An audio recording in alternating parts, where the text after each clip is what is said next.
I removed the rear arm to change the bearings, and of course nothing's simple or nothing ever goes to plan.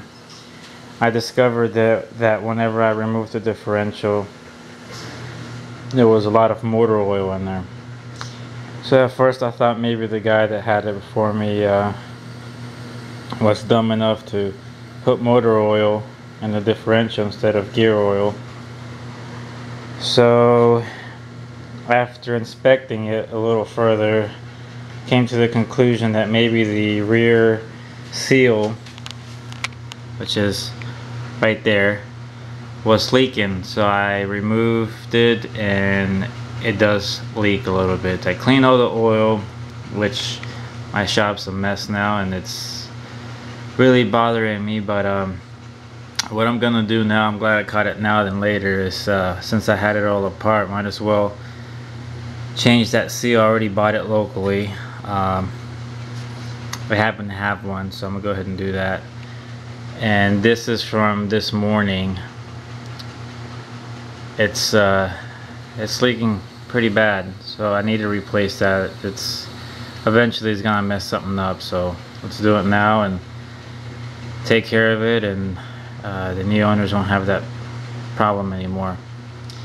So what I think happened is maybe that boot got ripped and they got a bunch of sand and dirt in there, because it was packed in there. And then that sand, whenever that rear drive shaft was spinning, maybe some sand got in there and made that seal go bad. So right now I'm gonna go ahead and replace it so I can get this thing in 4 wheels, move it out so I can clean, and then start assembling everything back together. So we'll go ahead and do that. I got that stupid seal out. It's a pain in the butt to get to. I think it's the first time it's been apart. But here's the old seal. So you can see some dirt that got in there. So it was not good anymore. And then here you can see some dirt that got in there, and that's why it was leaking.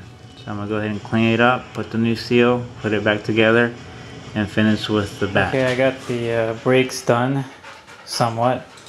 I'm just gonna try to finish everything up so I can be done with the back and move on to the front. I have to bleed the brakes and change the bearings. I already painted the exhaust, so I'm gonna put that on, and then start from the back and work my way to the front so I can try to finish it soon. So that's what my plan is for today. I think I'm ready to start putting some fenders back. I adjusted the valves, took care of a few little leaks that I had, like the one here. Just put some Teflon tape and I tighten it up a little bit. Hopefully that works. I changed the bearings, and now I'm cleaning out the differentials. Pretty brown. That's what was in there, that color. So flushing it out with some diesel, and then I'll slowly put some oil and flush it out a few times before I put the differential oil in the front and the back.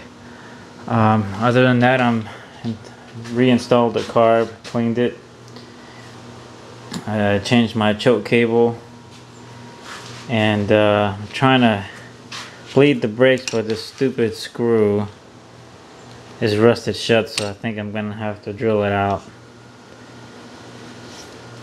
So I'm gonna go ahead and put the plastics back, at least the rear one, so I can turn it on and put everything where it goes, and then work my way up to the front. I don't want to put the front fender yet until I bleed the brakes, because I don't want to mess with getting underneath it and being uncomfortable. It's a lot easier now that it's apart, so I'm gonna go ahead and do that, and hopefully finish it by the next few days, if not tomorrow, the next day. So here she is with the fenders back on. I was a little scared because I wasn't sure if these blue fenders were gonna fit. They're from a newer Big Bear, but they bolted right on. I still have a few little nuts and bolts I have to put on, which I got some from the local hardware store. I'm going to go ahead and paint the areas that have a little bit of rust left, and then put the wheels and tires back on, put the rear seat, the actual main seat, and then just kind of test drive it, make sure everything works properly. I also have to install the pull start, which I already painted. Just have to bolt it on, but hopefully within a few more hours I'll finish. My plan is to finish in a few hours. Once I get it all cleaned up, washed, I'll go ahead and take another video.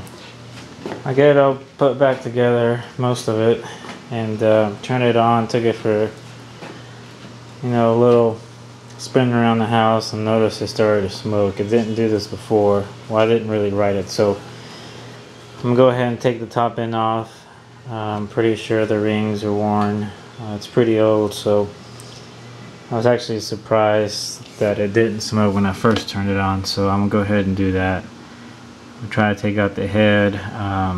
It runs pretty good besides the smoke. So let's go ahead and get started. Alright, so remove the head. I put it on top dead center per the instructions, and then I'm gonna remove first these 4 bolts, 2 up here, 2 down there, and then you should have a couple more down below somewhere. I'll show you. You really can't see it from here. So I'm gonna go ahead and start with those.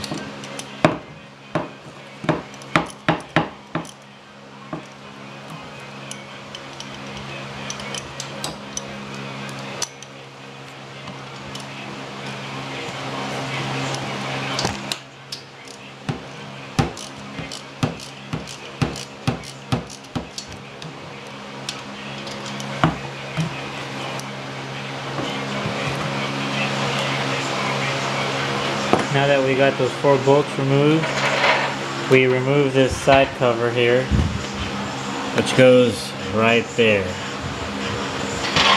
Take that out so you can get access to these 2 screws here.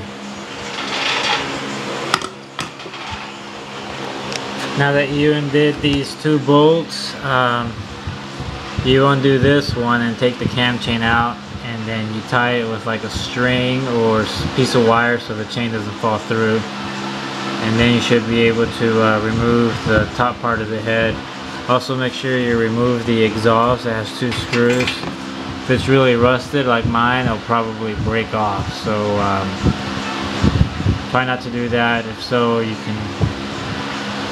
can put these studs in there, I'm hoping. So go ahead and remove the top part of the head off. You can see all that carbon buildup. I'll go ahead and get a kit that has the valve seals and everything. Make sure all that's good, so I don't have to take it back out and do it later. But the piston looks pretty good.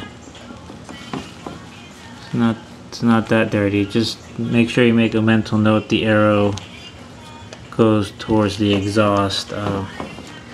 Wanted to open it up, make sure I didn't have an aftermarket piston. So now I know to order a regular OEM piston, rings. The piston looks in pretty good shape. I'm gonna make sure before I order it though that everything's good. Everything seems to be in working order. So I'm gonna go ahead and order the parts, and just make sure you take very good pictures of everything, videos, so you can put everything back together like you took it off. Once you get that part out, there's a little screw here that goes to the bottom of the jug. Take that out and then tap it with a rubber mallet, and this should wiggle right out.